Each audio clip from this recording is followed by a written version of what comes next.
Shalom Charim, I'm Stephen Ben-Nun. You're watching Israeli News Live, and just a quick update here, guys.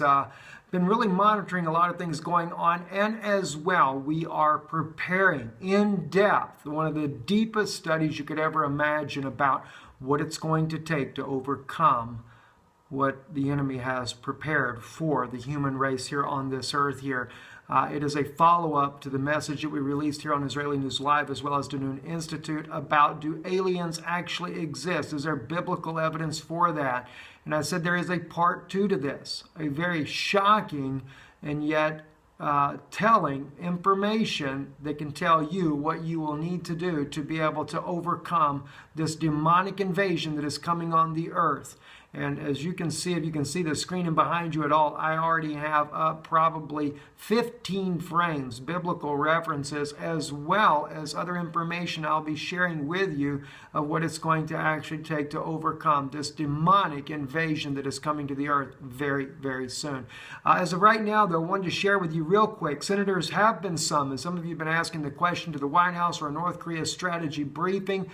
This was something we had seen a couple of days ago in the Russian media as well, and they are letting the senators know exactly what they're planning. This time, President Trump making sure he has Senate behind him, they're backing for no doubt what he intends to do, which will more than likely be an actual military attack on North Korea, especially if sanctions fail. He was meeting with United Nations members as well just yesterday, and with United Nations members there in Washington, D.C., sitting at the table there, he was stressing very strongly that there must be heavier sanctions if they expect Pyongyang to actually get rid of these nuclear weapons.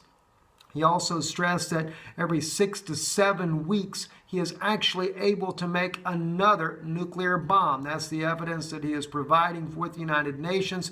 And of course, meaning every 6 to 7 weeks, they have a new nuclear weapon that could possibly reach pretty much anywhere in the world, including the United States, pretty much anywhere as far as Australia. I don't know if it could reach Europe or not, but definitely, he could definitely put a heavy toll on these other nations. The THAAD system also has been moved to that area. I don't know if I put this up here or not there, but I did not as of yet. But the THAAD system has been deployed. It is ready, and it is operational there in South Korea, ready to be a strong deterrent for anything that could be shot in that direction. The THAAD system was something that China and Russia were not wanting to see deployed there because, as I said, it's a high-altitude system, and it would not really serve any purpose for North Korea, but rather to stop anything from China or Russia from coming in. Which is kind of interesting, as we have noted as well, that China and Russia have troops and the S-300 and other missile defense systems on the border of North Korea. And some are suggesting, as we have brought out ourselves, that this may be to knock down U.S. aggression against North Korea.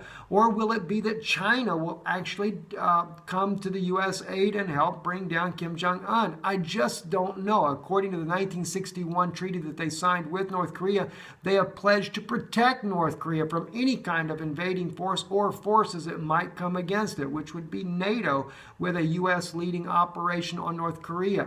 Also on your screen and behind you here, this is the life.ru article there. This is U.S. American soldiers in Ukraine, still training them. And Russia is believing that, especially the large buildup of forces in Mariupol on Russia's border, on the Donbass border there, that the Ukrainian army is about to make another huge offensive against this group there, and that this is one reason why U.S. troops are still there training Ukrainian forces.